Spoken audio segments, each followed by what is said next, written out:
দেশের বিভিন্ন প্রান্তে ইতিমধ্যেই লোকসভা নির্বাচনের দামামা বেজে গিয়েছে। যতদিন গড়াচ্ছে ততই যেন চড়ছে রাজনীতির পারদ।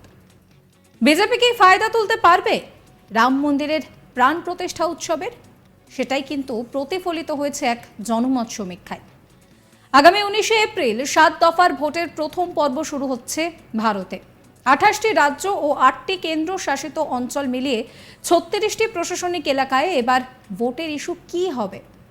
রাজনৈতিক দলগুলি ঠিক কিসের ভিত্তিতে একে অপরের বিরুদ্ধে ভোট প্রত্যাশা করবে, সেই সব নিয়েই চলছে চুলচেরা বিশ্লেষণ। দেশটির শাসক দল বিজেপির একেবারে প্রধান নির্বাচনী ইস্যু কি?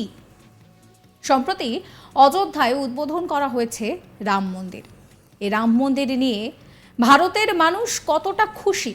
সম্প্রতি এক সংস্থার জনমত সমীক্ষায় সেই নিয়ে কিন্তু বিস্ফোরক তথ্য সামনে এসেছে।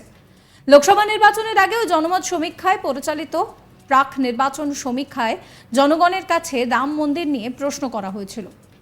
সদ্য নির্মিত রাম মন্দির কি ভোটারদের ভোটের সিদ্ধান্তে পৌঁছাতে গুরুত্বপূর্ণ ভূমিকা পালন করবে? গোটা ভারতে অর্থনৈতিক শক্তিতে অনেকটাই কিন্তু আমরা যদি দেখি যে ভারত এগিয়ে রয়েছে। বিশ্বের নিরিখে অর্থনৈতিক শক্তিতে পঞ্চম হলেও ক্রয় ক্ষমতার দিক থেকে বিশ্বের তৃতীয় স্থানে রয়েছে ভারত। খুব শীঘ্রই দেশটি বিশ্বের সব ক্যাটাগরিতে তৃতীয় শক্তিধর দেশ হয়ে উঠবে, সেই আশাও রয়েছে। সেই স্বপ্ন দেখাচ্ছে দেশটির পরপর দুবারের ক্ষমতায় থাকা বিজেপির নেতৃত্বাধীন এনডিএ সরকার। বলা হয় নয়াদিল্লিতে ক্ষমতায় রাস্তায় তৈরি হয় উত্তরপ্রদেশ থেকে। সেই রাজ্যে দল যেতে তার কেন্দ্রে ক্ষমতায় আসা তারপর থেকে পাকা হয়ে যায়। এই রাজ্যে রয়েছে লোকসভার 80টি আসন। গবেষণা বলছে যে কেন্দ্রীয় শাসক দল বিজেপির এবারের নির্বাচনের প্রধান 3টে ইস্যুকে হাতিয়ার হিসেবে বাছা হয়েছে। এর মধ্যে রয়েছে দুর্নীতি দমন, রাম মন্দির নির্মাণ এবং হিন্দুত্ব বা জাতীয়তাবাদ। তবে সাধারণ ভোটাররা মনে করেন যে দেশে বেকারত্ব এবং মূল্যবৃদ্ধি ও দুর্নীতি বেড়ে যাওয়া একটা অন্যতম বড় সংকট।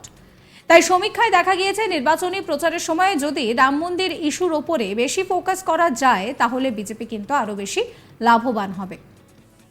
ফলে আসন্ন লোকসভা নির্বাচনে রাম মন্দিরকেই দাবার গুটি হিসেবে বিজেপি ব্যবহার করবে, সেই কথা বলাই বাহুল্য।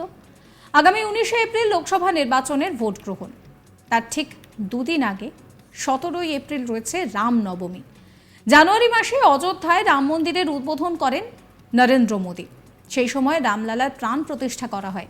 সেই সময়ে যে হিন্দু ভাবাবেগ তৈরি হয়েছিল তা গত 2 মাসে অনেকটা হলেও কিন্তু স্তিমিত। লোকসভা ভোটে জিততে সেই আবেগকেই উস্কে দেওয়া বিজেপির কাছে জরুরি। রামনবমীকে ঘিরে সেই কাজটাই কিন্তু করা হবে। অযোধ্যায় এই প্রথম রাম মন্দিরে ভক্তরা রামলালার মূর্তি দর্শন করবেন।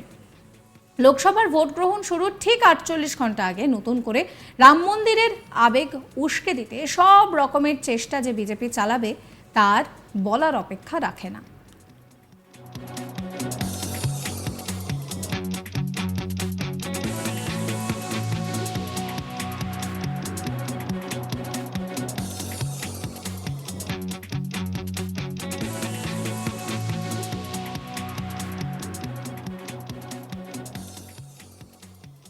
দেশে বিভিন্ন প্রান্তে ইতিমধ্যেই লোকসভা নির্বাচনের দামামা বেজে গিয়েছে। সমস্ত রাজনৈতিক দল একেবারে শেষ মুহূর্তের যে প্রচার, সেই প্রচার সেরে ফেলছে। সবাই নিজেদের মধ্যে স্ট্র্যাটেজি ঠিক করে ফেলেছে।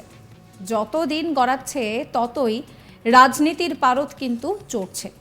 বিজেপি কি ফায়দা তুলতে পারবে রাম মন্দিরের প্রাণ প্রতিষ্ঠা উৎসবে? সেটাই কিন্তু এই মুহূর্তে এক জনমত সমীক্ষায় প্রতিফলিত হয়েছে।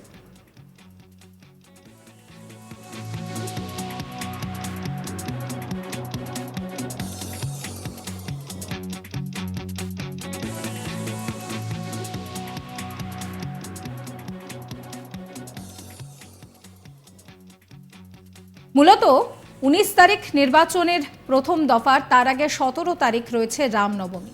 তাই নির্বাচনে ফের একবার নির্বাচনের 48 ঘন্টা আগে এই হিন্দুত্ব বা রাম মন্দির বা রামলালা এই যে ভাবাবেগ সেটাকে যে বিজেপি উস্কে দিতে পারে তার বলার অপেক্ষা রাখে না।